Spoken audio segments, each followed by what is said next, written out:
Pagi ni kita nak kongsikan satu tajuk, iaitu apa itu nikmat, apa itu rahmat, dan apa itu berkat. Kita biasa dengar tiga-tiga istilah ini, nikmat, rahmat, berkat. So kita pagi ni kita kaji mengenai tiga perkara ini. Bismillahirrahmanirrahim. Assalamualaikum warahmatullahi wabarakatuh. Innal hamdalillah nahmaduhu wa nasta'inuhu wa nastahdi wa nastaghfiruh wa natubu ilaih. Wa na'udzu billahi min syururi anfusina wa min sayyiati a'malina. May yahdihillahu fala mudilla lahu wa may yudlilhu falan tajida lahu waliyyan mursyida. Asyhadu an la ilaha illallah wahdahu la syarika lah wa asyhadu anna Muhammadan abduhu wa rasuluh. Allahumma shalli wa sallim ala sayyidina Muhammad wa ala alihi wa ashabihi ajma'in, amma ba'd.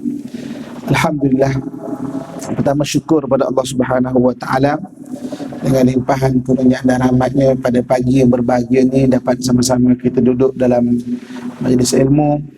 Mudah-mudahan sedikit yang kita kongsi beri manfaat kepada kita, dapat kita jadikan satu ilmu yang berguna dalam usaha kita untuk terus mengabdikan diri kepada Allah Subhanahu wa taala, insya-Allah. Ibu-ibu, kakak, tuan-tuan muslimin dan muslimat yang saya sayangi dan saya doakan yang kebaikan sekalian, pagi ini kita nak kongsikan satu tajuk, iaitu apa itu nikmat, apa itu rahmat, dan apa itu berkat. Kita biasa dengar tiga-tiga istilah ini, nikmat, rahmat, berkat. So kita pagi ini kita kaji mengenai tiga perkara ini dan apa yang kita boleh pelajari dalam kehidupan kita, insya-Allah. Muslimin dan muslimat dan rahmatullah sekalian. Okey, kita terus pada yang pertama, apa itu nikmat? Okey, nikmat ni berasal daripada bahasa Arab. Maksud nikmat adalah ma yatalazzazul insan, apa-apa yang memberi kesedapan kepada manusia, itu nikmat. Jadi nikmat Allah Subhanahu wa taala ni sangat luas. Apa-apa yang memberi kesedapan kepada manusia, itu nikmat. Contoh, pada pagi ni kita dapat duduk sembahyang, tak rasa panas, selesa, itu juga nikmat. Sehingga Allah Subhanahu wa taala sebut dalam Quran, wa in ta'uddu ni'matallahi la tuhsuha. Kalau kita nak hitung nikmat Allah ini, kita tidak akan mampu menghitungnya. Dalam anggota badan kita ni, tuan-tuan sekalian, apa benda yang paling kita tak boleh hitung? Okey, iaitu rambut kita. Kita tak tahu boleh siapa hitung rambut, kan? Sebab itu rambut diletakkan di atas kepala kita, simbol kepada banyaknya rambut. Dan Allah sebut banyaknya nikmat. Biar kita tengok rambut kita setiap hari, kita tengok bagaimana banyaknya nikmat Allah Subhanahu wa taala dalam hidup kita ini. Dan nikmat ini, ya ma yatalazzazul insan, apa yang memberi kesedapan kepada manusia, dia ada 5 jenisnya. 5 jenis dia. Kita salinkan biar kita faham nikmat itu apa. Yang pertama nikmat ni dipanggil nikmat asasiyah.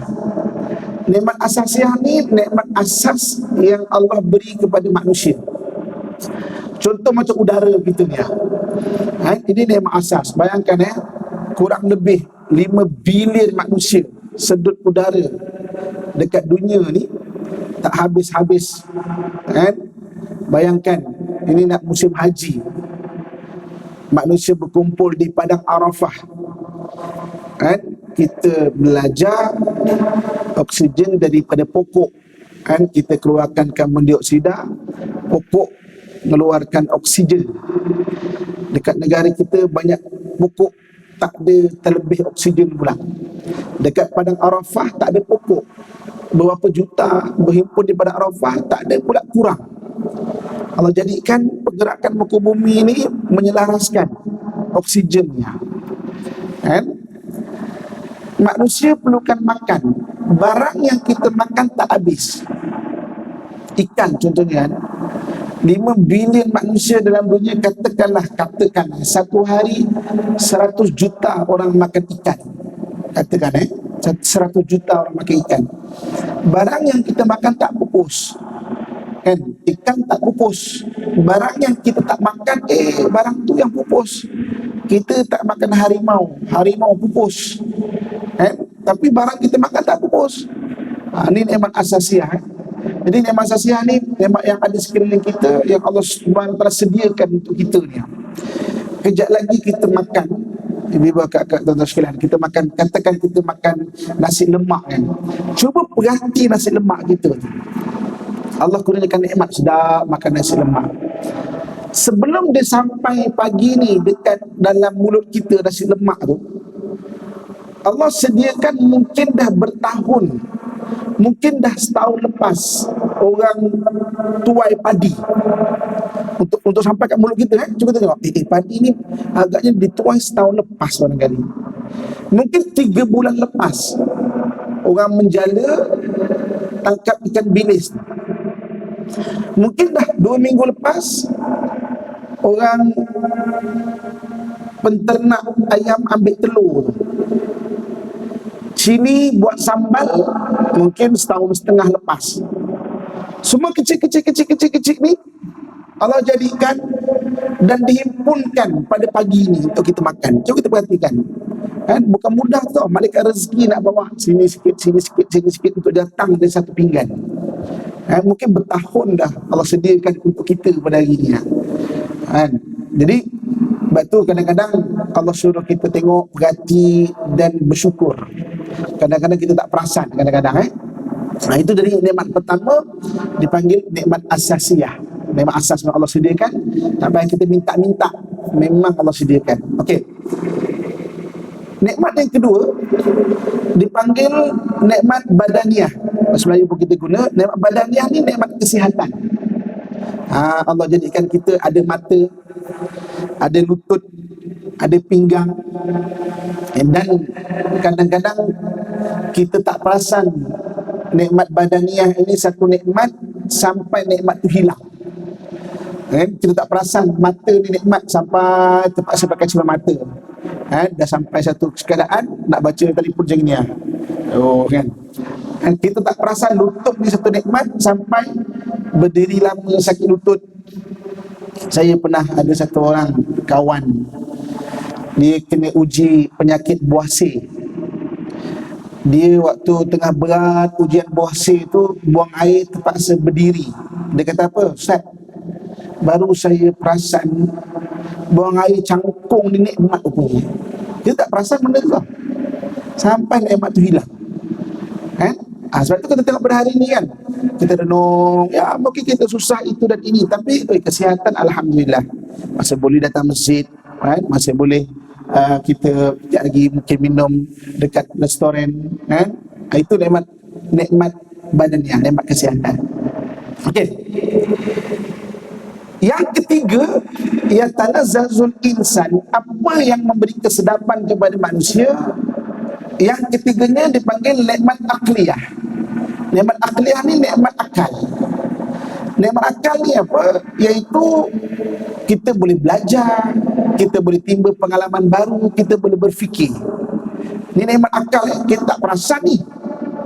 Yang kadang-kadang Allah kurniakan nikmat akal ni untuk kita dapat nikmat, tapi orang jadikan akal tu untuk dia sengsara hidup dia. Fikir yang bukan-bukan, overthinking, cemburu tak masal. Ada satu suami datang kat saya, dia kata, Ustaz, boleh tak buat air sikit? Dia kata, buat apa? Isteri saya ni cemburu sangat. Dia rasa macam semua perempuan saya nak, dan semua perempuan nak kat saya. Cemburu sangat, kan? Kan memenatkan ibu-ibu kakak, kan? Allah jadikan akal untuk nikmat. jangan sampai akal kita tu menjadikan kita menderita. Jadi maknanya akal tu kan overthinking, minda kepoh kita panggil minda kepoh, mikir bukan-bukan je kan. Anxiety sampai rungsing yang melampau. Jadi akal ni satu nikmat kan. Sebab tu kadang kita tak perasan akal ni satu nikmat. Okey. Yang keempat, ma yatalazzazul insan, apa yang memberi kesedapan kepada manusia, dipanggil nikmat qalbiyah. Qalbiyah. Nikmat qalbiyah ni nikmat yang menyenangkan hati. Apa nikmat yang menyenangkan hati? Contohnya harta. Harta ni dia menyenangkan hati. Keluarga tu menyenangkan hati. Menyenangkan hati. Benda-benda kawan-kawan ni menyenangkan hati. Itu nikmat qalbiyah. Jadi yang kelimanya dipanggil nikmat qalbiyah, nikmat menyenangkan hati. Dan yang kelima, apa yang yatalazzazul insan, yang memberi kesedapan kepada manusia, yang kelimanya adalah nikmat iman dan Islam. Iman dan Islam juga satu nikmat. Sebab orang kalau dapat iman dan juga Islam, yatalazzazul insan, dia memberi kesedapan kepada manusia. Orang kalau dapat nikmat iman Islam, tenang jiwa dia maknanya dia ada satu panduan hidup. Tak payah tercari-cari, ada satu panduan hidup. Hidup kita ni dia ada agama. Dan Islam ni satunya agama yang kita panggil, apabila kita belajar, kita akan dapat solution without problem. Kita belajar solution dulu sebelum datangnya problem. Contoh pada hari anak-anak kita belajar mengenai hormat mak ayah. Kena hormat mak ayah, jangan derhaka pada mak ayah.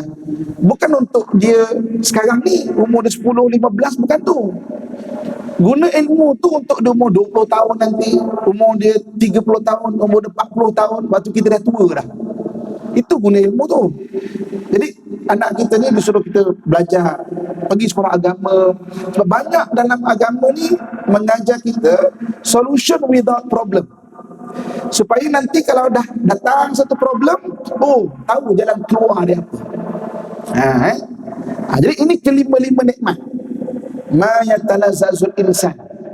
Sebab itu kadang-kadang kita kalau tak perasan kelima-lima nikmat ini, kita tak dapat bersyukur.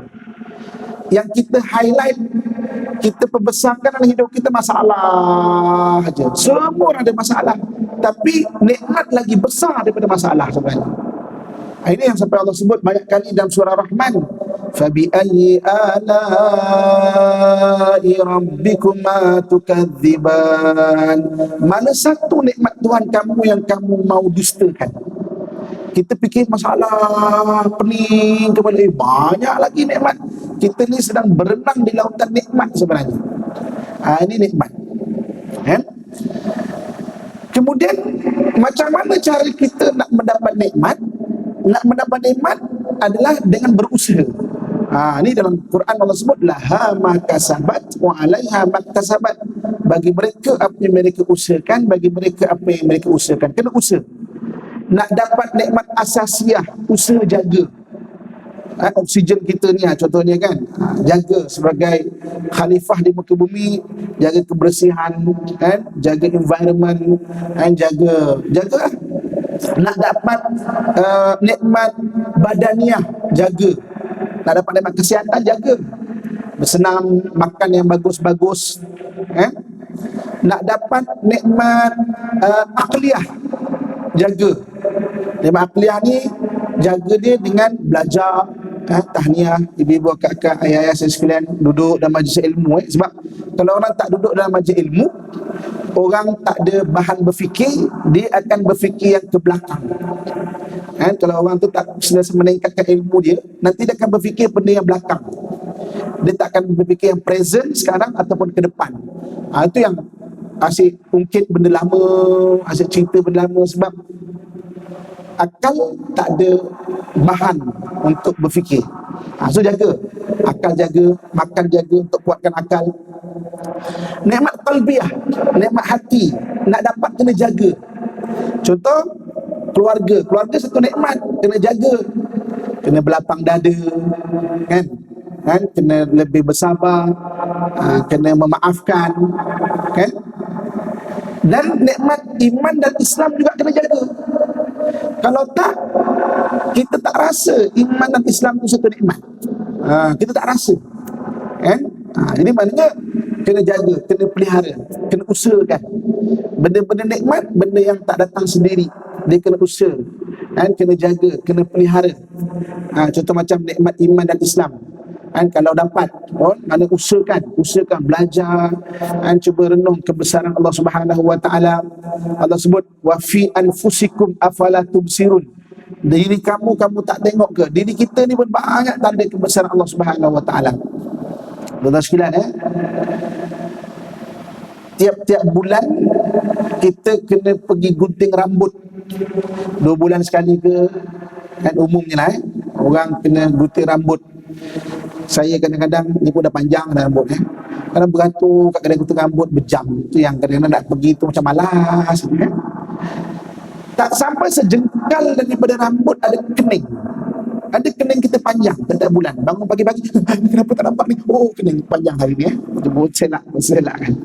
Mustahil tiada yang mengurus, tiada yang menjaga, tiada yang menciptakan. Tak sampai tau. Tak sejengkal keningnya.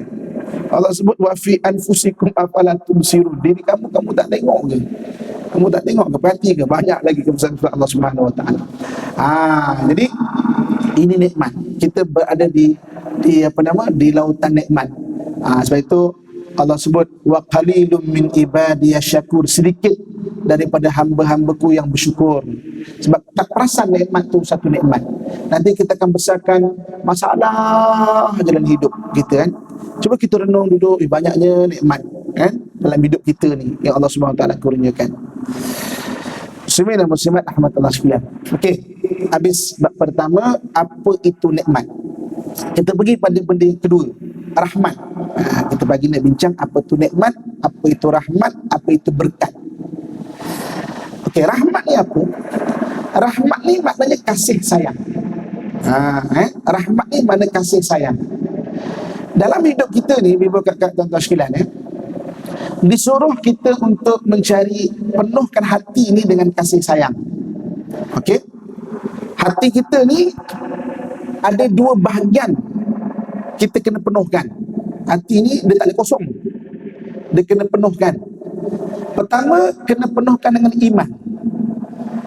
Orang yang hatinya kurang iman, kurang belief system, sistem kepercayaan, sistem kepercayaan ni pada Allah Subhanahu Wa Taala, kurang sistem kepercayaan ataupun kurang iman, dia mudah rungsing.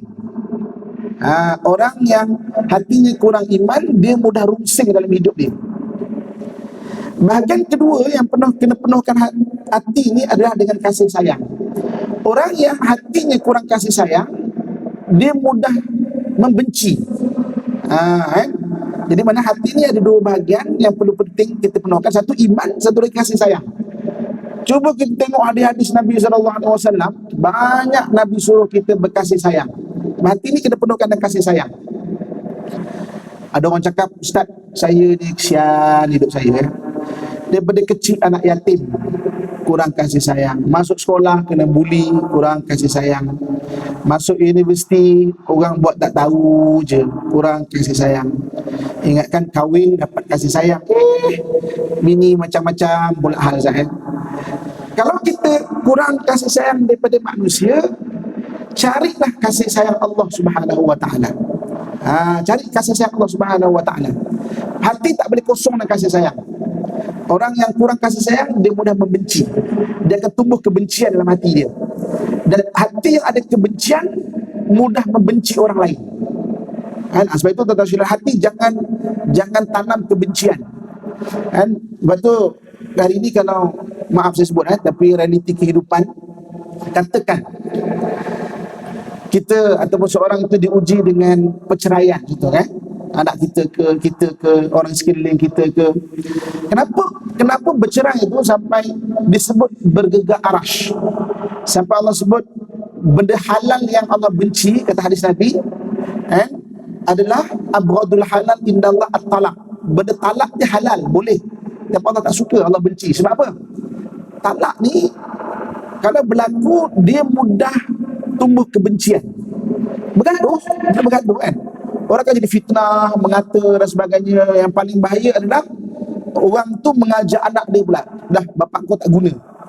Kan? Jangan sekali-kali ajak anak dengan kebencian. Nanti anak tu bukan benci bapak saja tau. Hati ada kebencian, bila-bila masa dia boleh benci orang lain, termasuk mak yang mengajar dia kebencian tu. Bahaya tu. Kadang-kadang cerai kan, mak yang ajar, dah bapak kau memang jahat lah apa. Jangan sekali-sekali. Sebab hati yang ada benci, dia mudah membenci orang lain. Hati ni kena penuhkan dengan kasih sayang. Okey, dua part benda tu. Okey. Dan paling penting kasih sayang ni adalah kasih sayang Allah Subhanahu wa taala. Dalam Quran Allah sebut Allah kata apa?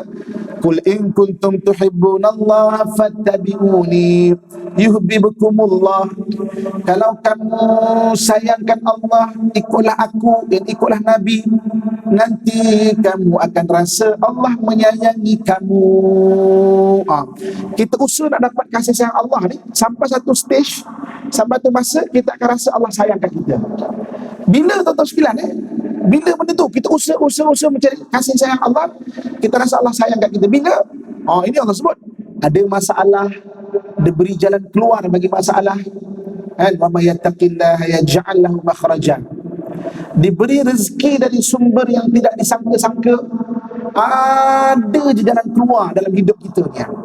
Dan benda ni telah dirasai oleh seluruh para sahabat ridwanullahi alaihi wa arda. Para sahabat tu masya-Allah, dia berusaha mencari kasih sayang Allah sampai dia rasa macam Allah menyayangi dia. Sebab itu para sahabat, daripada disebut oleh orang-orang Rom dan Parsi, orang Arab ni sebagai belalang-belalang padang pasir, macam tak ada apalah, menjadi singa-singa yang hebat.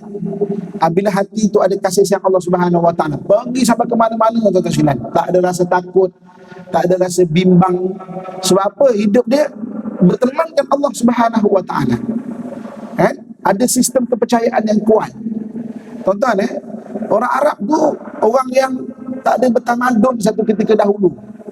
Ketika Rasulullah bentuk dia dengan kasih sayang, akhirnya dapat menombangkan Rom dan Parsi. Bukan kecil-kecil kerajaan. Rom dan Parsi berjaya ditombangkan, dan berjaya dia merantau mengislamkan dua laluan besar dunia. Dua laluan besar dunia mana tuan-tuan sekalian? Satu Silk Road. Silk Road ni laluan sutera. Laluan sutera ni daripada Xi'an. Sebab dulu ibu kota China ni sebelum Beijing, Xi'an, beribu tahun Xi'an. Xi'an pergi ke Afghanistan, pergi ke Bukhara, Samarkand, Khibar. Daripada situ pecah dua, Rom dan juga Parsi. Laluan kedua dunia yang berjaya diislamkan adalah laluan rempah, Spice Route. Silk Road dan Spice Route. Silk Road ni bermula daripada Beijing, bermula daripada Guangzhou. Kalau sekarang ni Guangzhou lah. Guangzhou pergi ke kawasan kita Nusantara, pergi ke Goa, India, pecah dua, Rom dan juga Parsi. Kita termasuk laluan sutera, laluan rempah, Spice Route. Kita temui makam sahabat dekat Guangzhou. Abi Waqqas, Abdullah bin Abi Waqqas, adiknya Sa'ad bin Abi Waqqas. Sana bukan Sa'ad bin Abi Waqqas. Kalau ikut kitab Muwatta Imam Malik, Sa'ad bin Abi Waqqas meninggal ataupun meninggalnya di Madinah. Jadi itu Abdullah bin Abi Waqqas. Di depan makamnya tertulis kata-katanya, kami datang ke negeri China untuk mengislamkan China, dan kami tidak akan pulang lagi ke negara Arab. Satu antara dua pasti akan berlaku, sama ada kami syahid di bumi China atau Islam tersebar di bumi China. Terbukti untuk Islam tersebar di bumi China. Zaman sahabat lagi. Bayangkan, dia naik kapal, parking kapal tu mana nak pergi? Dulu bukan ada sistem hotel, bukan ada booking.com. Mana nak pergi tuan-tuan sekalian? Parking kapal, mana nak pergi? Cuba bayang, boleh bayang tak? Boleh tak? Boleh kita imagine, kalau kita macam mana kan pergi, maknanya tempat yang memang tak tahu pun tau. Mana nak pergi? Turun-turun ni nak kembangkan Islam ni, mana nak mula? Nak mula kat mana tuan-tuan sekalian? Nak mula kat mana? Ha? Tapi sampai sebab dibenci. Sebab apa mereka boleh berani? Sebab hati ada kasih sayang. Kasih sayang Allah Subhanahu wa taala. Akhirnya menyayangi sama manusia. Lama dekat Guangzhou, rasa rindu dekat Madinah. Rindu dekat Madinah. Manusia kan dia rasa rindu kan. Tapi dia berjanji tak nak balik. Berjanji bersumpah tak nak balik dah. Memang nak kembang ke Islam. Jadi dia naik bukit, satu bukit kat Guangzhou, bina sebuah masjid dekat sana, menghadap laut. Duduk beriktikaf di masjid tu, tengok laut, terkenang mula-mula sampai. Dinamakan masjid itu sebagai Masjid Huaxing, iaitu masjid kerinduan. Besok kalau kita dah boleh berjalan Guangzhou, pergi, janganlah pergi bershopping je, pergi makam sahabatnya. Dan ada Masjid Huaxing, masjid kerinduan. Rasa rindu sangat Madinah, rindu dengan Nabi. Tapi tak berjanji tak nak balik, jadi buat masjid. Dipanggil masjid tu masjid kerinduan. Jadi hati kena penuhkan dengan kasih sayang. Kalau kita ada kasih sayang Allah Subhanahu wa taala, kita akan kuat hidup kita ni. Kalau kita tengok kalimah thayyibah itu kalimah la ilaha illallah, diajarkan kepada kita, itu adalah satu kalimah untuk membentuk kekuatan dalaman, untuk membentuk kasih sayang. Orang Melayu kita terjemahkan kalimah la ilaha illallah, tiada Tuhan melainkan Allah. Itu perkataan yang ataupun terjemahan yang mudah untuk kita faham. Tapi kalau kita yang dah belajar dekat masjid sebagainya, ilah tu tingkatkan kefahaman kita. Ilah tu 99 nama Allah dalam rantaian Asmaul Husna, itulah ilah. La ilaha illallah, maksudnya tiada yang menyayangi melainkan Allah. La ilaha illallah, tiada memberi jalan keluar melainkan Allah. La ilaha illallah, tiada memberi rezeki melainkan Allah. La ilaha illallah, tiada menyembuhkan melainkan Allah. La ilaha illallah, tiada segala-gala melainkan Allah. Sebab tu jadidu imanakum bila ilaha illallah, kamu perbaharui iman kamu dengan sebut la ilaha illallah. Masukkan dalam hati apa hajat. Ini kadang kita baca la ilaha illallah sekadar menghabiskan biji tasbih. La ilallah, la ilallah, la ilallah, la ilallah. Cuba baca pelan-pelan, termasukkan betul. Tuan-tuan yang pernah pergi ke Andalusia. Andalusia ni negeri paling selatan dekat Eropah. Dekat Eropah tu, negeri paling selatan Spain. Bahagian selatan Spain ada 8 negeri, dipanggil Andalusia. Pernah menjadi satu kerajaan hebat Islam kat sana. Dia 8 negeri Dia ada Sevilla, Granada, dia ada Malaga, apa lagi? Dia ada Cordoba, 8 negeri. Kalau kita tengok, kalau siapa pernah pergi dekat istana dan masjid-masjid istana diterjemahkan la ilaha illallah tu dengan la ghalib illallah, tidak dapat yang mengalahkan melainkan Allah. Sebab dia negara terpisah dengan negara Islam yang besar. Paling dekat adalah Maghribi ataupun Maroko. Dulu sebab ada teknologi kapal ni nak melintas beberapa hari jadi kalau Andalusia kena serang, tak ada siapa boleh tolong. Sebab keliling tu negeri Kristian, kena serang tak siapa boleh tolong. Jadi apa kekuatan dia? Kalimah la ilaha illallah. Dia letakkan kat masjid-masjid, istana, rumah-rumah, biar orang masuk, orang nampak terus la ilaha illallah. Tapi terus diterjemahkan la ghalib illallah, tiada yang dapat mengalahkan melainkan Allah. So hati ini kena penuhkan kasih sayang. Ubat selalu hati dengan la ilaha illallah. Sebab itu sampai kalau hati kita selalu ada la ilaha illallah, dia akan jadi unconscious, benda yang berada di bawah pemikiran kurang sedar kita sebut la ilaha illallah, la ilaha illallah, la ilaha illallah. Sebab itu ketika kalau orang tengah sakaratul maut, sakarat ni maknanya mabuk, sakaratul maut, mabuk mati. Ketika itu kita tak ingat apa-apa kecuali apa yang unconscious kita, apa yang di bawah pemikiran kurang sedar kita. Kalau hati ada Allah, kita akan sebut la ilaha illallah. Itu yang dalam hadis sampai Nabi sebut, siapa yang siapa yang akhir hayat dia, kamu dengar dia menyebut la ilaha illallah fashhadu lahu bil jannah, kamu saksikan dia ahli syurga. Sebab apa? Ketika dia senang-senang ni, sihat-sihat, hati itu sentiasa ada kasih sayang Allah, la ilaha illallah. Okey, kita dah bincang apa tu rahmat. Rahmat ni mana kasih sayang, dan setinggi-tinggi kita nak supaya kita ada rasa kasih sayang Allah. Kalau kita usaha cari kasih sayang Allah sampai yuhibbukumullah, kamu rasa Allah sayang kamu, kita tak rasa keseorangan, kita akan sentiasa ada Allah.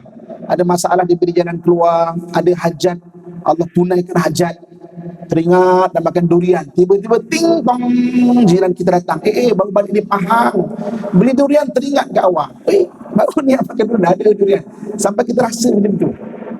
Kita cuba cari dan kita akan rasa betul benda ni yang telah dirasakan oleh seluruh para sahabat. Waktu para sahabat tu hidup dia radhiyallahu anhum wa radu, dia redha Allah, Allah redha dia, hatinya bersih sangat dengan Allah Subhanahu wa taala. Jadi nak dapat kasih sayang Allah, macam mana cara dia? Yang wajib buat betul-betul. Sembahyang wajib buat betul-betul, kan? Puasa wajib buat betul-betul. Nak dapat kasih sayang Allah, yang wajib buat betul-betul. Yang sunat banyakkan. Benda-benda sunat banyakkan. Tak mampu buat banyak, jangan tinggal langsung. Sembahyang sunat, puasa sunat, sedekah-sedekah yang sunat. Benda-benda sunat ni benda yang nak dapat kasih sayang Allah. Benda haram tinggal betul-betul, benda haram. Benda makruh hindarkan sebaiknya. Hindarkan.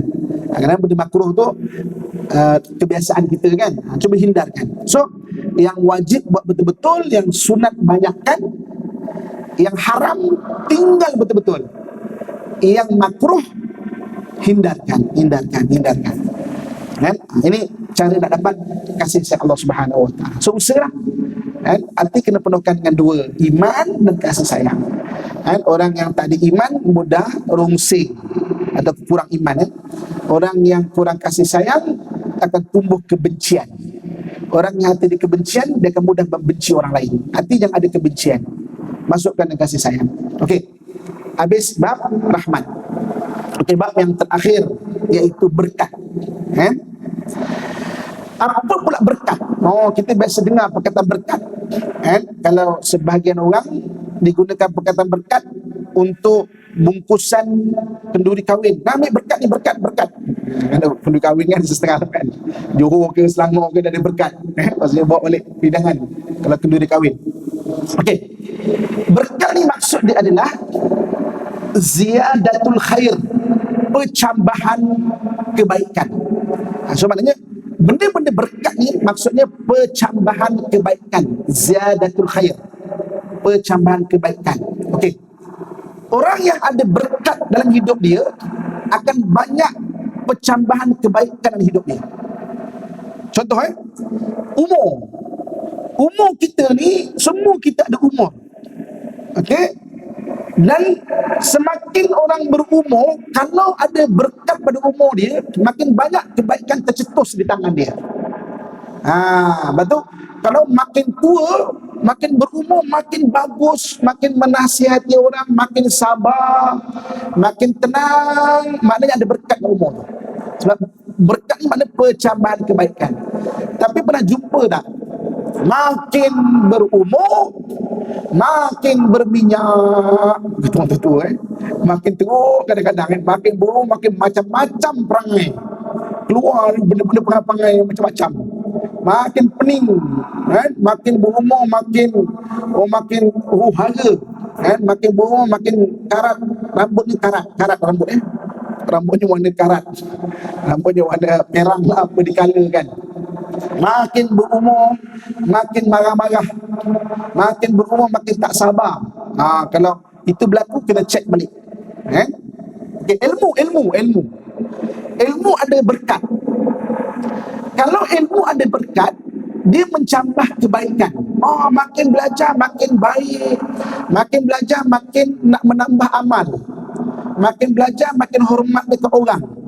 Perasan tak ada orang yang makin belajar makin sombong? Makin belajar makin rasa alim, makin belajar makin menyalahkan orang lain. Orang tu salah, orang tu sesat, orang tu bid'ah. Makin belajar makin tak tawaduk dengan ilmu. Kan?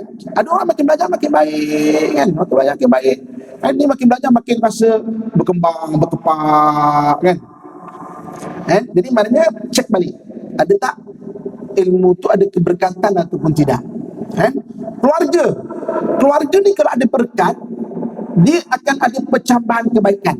Kan? Maknanya dalam keluarga tu banyak benda-benda baik lahir kat keluarga tu. Tapi kalau dia kata gaduh je, cek balik macam mana nak dapatkan berkat. Jadi kita akan belajar, kongsikan macam mana nak dapatkan berkat dalam hidup kita ni.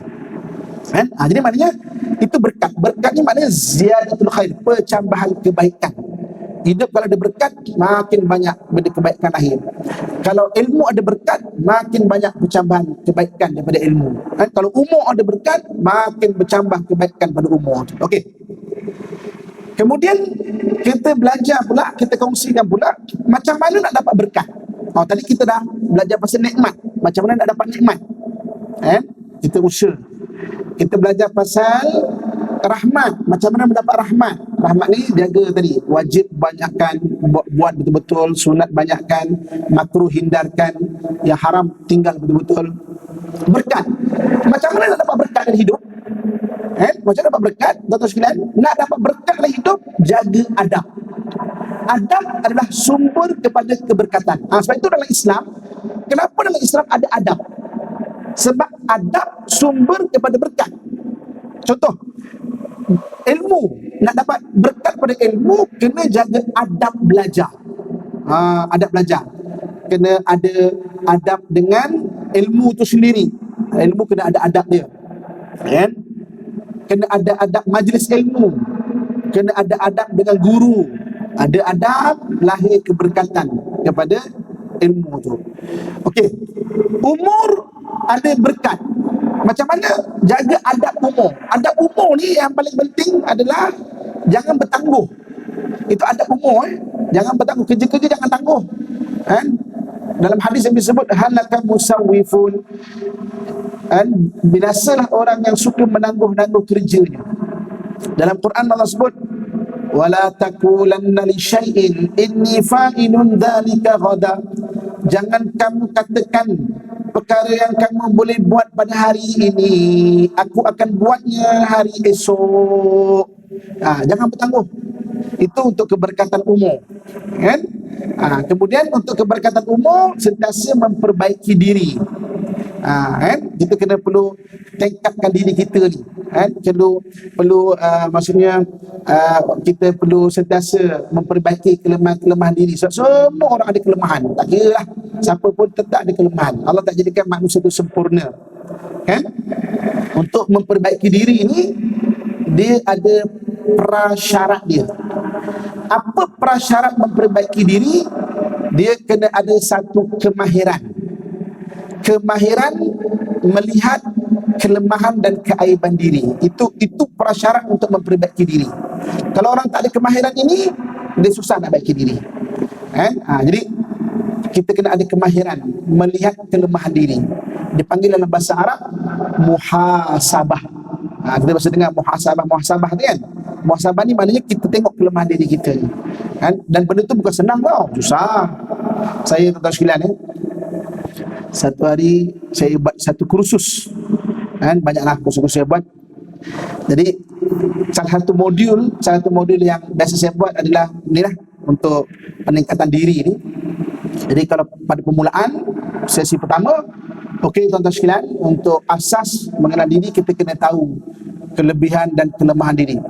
Okey, sesi pertama ni sebelum kita berhenti sarapan, bagi kertas, bagi pensel, tolong tuliskan kelebihan diri kita. Orang menulis kembang-kembang hidung tau, kelebihan diri saya. Kembang-kembang hidung 30 kelebihan diri. Wah, alhamdulillah. Okay. Orang sebelah tolong bacakan, takkanlah bacakan sendiri kan, orang sebelah bacakan kan. Kelebihan diri saya adalah saya ni berdedikasi, bermotivasi, saya buat. Dia sambil menelingkan kepalanya ke tepi dan mengurut sedikit janggut. Betul. Kan? Okey, kita berhenti sarapan dulu, makan kuih, minum air dulu, masuk balik. Ketika masuk balik, sekarang tuliskan kelemahan diri. Ui, nak dapat 1, 2 pun susah tau. Apa kelemahan diri ya? Tengok orang sebelah, tiru. Sama kelemahan diri sama. Tiru. Kelemahan diri susah orang nak tahu kelemahan diri. Sebab tu nak baiki diri, dia ada kemahiran melihat kelemahan diri untuk mendapat keberkatan umur. Berkatan umur. Okey. Keluarga ada berkatnya. Nak dapat berkat pada keluarga, jaga adab berkeluarga. Keluarga ada adab dia, kan? Memaafkan, kan? Jadi maknanya isteri berusaha untuk jadi isteri solehah. Okey. Makan, kita kejap lagi kalau sarapan, makan ada berkat. Nak dapat berkat pada makan, jaga adab makan. Kan? Makan tu kena habis, kan? Bacakan doa. Ziarah kubur. Orang cakap, oh ziarah kubur. Bagaimana nak dapat keberkatan dalam ziarah kubur? Jaga adab ziarah. Ada orang ingat nak dapat berkat kubur, bukan mengagungkan tu, tak, dia jaga adab ziarah kubur. Sebab tu dia ada adab dia, kan? Ada adab dia.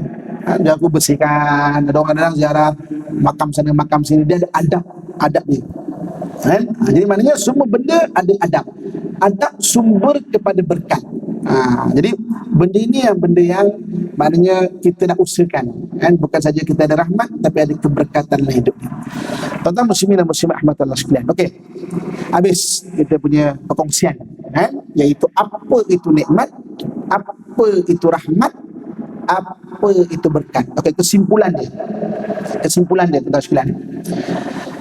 Hari ini kalau kita baca surah Al-Fatihah, Bismillahirrahmanirrahim. Rahman dan Rahim, dengan nama Allah yang Maha Rahman, yang Maha Rahim.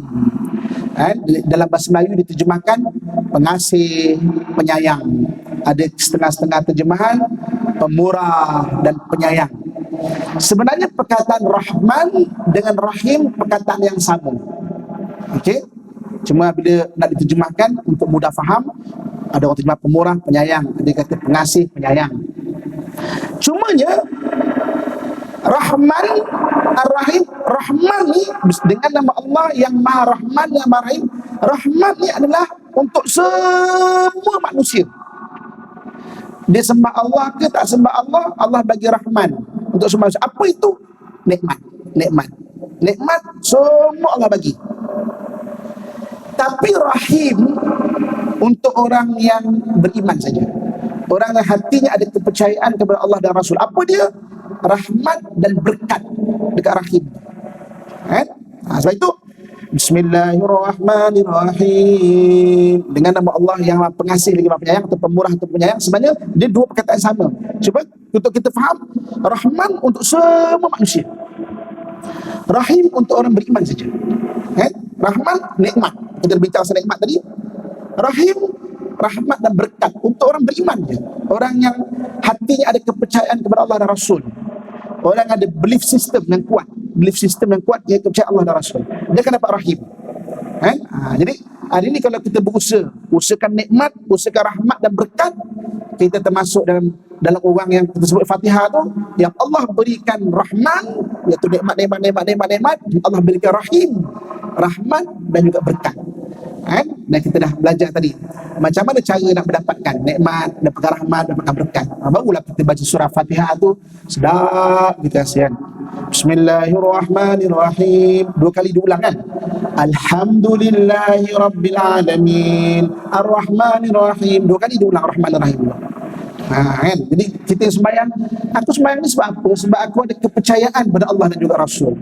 Alhamdulillah, mudah-mudahan Allah bagi rahmat, mudah-mudahan Allah bagi berkat dalam hidup tu. Yang rahman kita dapat, rahim kita dapat, insya-Allah, mudah-mudahan. Jadi sekian saja yang dapat kita kongsikan pada pagi berbahagia ini.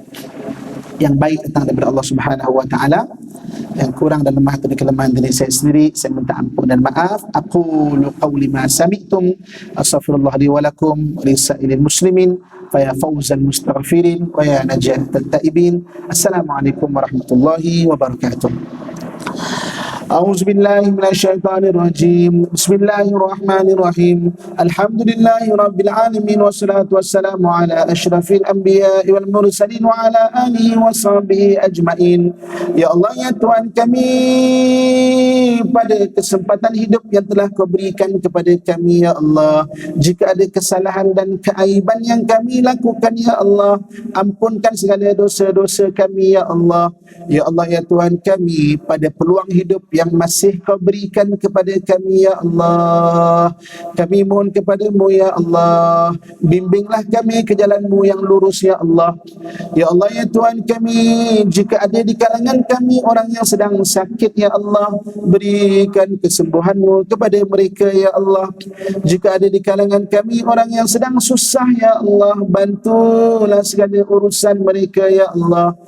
Jika ada di kalangan kami orang yang sedang bersedih hati, ya Allah, berikan ketenangan dan jalan keluar bagi permasalahan mereka, ya Allah. Jika ada di kalangan kami orang yang sangat berhajat dengan keperluannya, ya Allah, tunaikanlah segala hajat dan cukupkanlah keperluannya, ya Allah. Jika ada di kalangan kami orang yang menderhaka kepadamu, ya Allah, isteri yang menderhaka kepada suaminya, ya Allah, anak-anak yang menderhaka kepada ibu dan ayahnya, ya Allah, ampunkan mereka dan bimbinglah mereka, ya Allah. Ya Allah, ya Tuhan kami, susah kami, bantulah, ya Allah. Beban kami, ringankanlah, ya Allah. Permasalahan kami, berikan jalan keluar, ya Allah. Hajat kami, tunaikanlah, ya Allah. Ya Allah, ya Tuhan kami, dosa kami, ampunkanlah, ya Allah. Keaiban kami, tutuplah, ya Allah. Keras hati kami, lembutkanlah, ya Allah. Hidup kami, bimbinglah, ya Allah. Ya Allah, ya Tuhan kami, keluarga kami, bahagiakanlah, ya Allah. Isteri kami, solehahkanlah, ya Allah. Suami kami, solehkanlah, ya Allah. Anak-anak kami, soleh dan solehahkanlah, ya Allah. Jika ada di kalangan mereka yang keras hatinya, lembutkanlah, ya Allah. Jika ada di kalangan mereka yang belum mendapat kesempurnaan hidayah-Mu, berilah hidayah-Mu kepada mereka, ya Allah. Allahumma rabbana atina fid dunya hasanah wa fil akhirati hasanatan wa qina adzaban nar wa adkhilna al jannata ma'al abrar ya aziz ya ghaffar ya rabbal alamin. وصلى الله على سيدنا ومولانا محمد وعلى آله وصحبه أجمعين. سبحان ربك رب العزة عما يصفون والسلام على المرسلين والحمد لله رب العالمين. Tuan-tuan sekalian, sebab kita bicara hadis Nabi, kita akhirnya selawat Nabi SAW. Sallallahu ala Muhammad, sallallahu alaihi wasallam, sallallahu ala Muhammad, sallallahu alaihi wasallam. Alhamdulillah.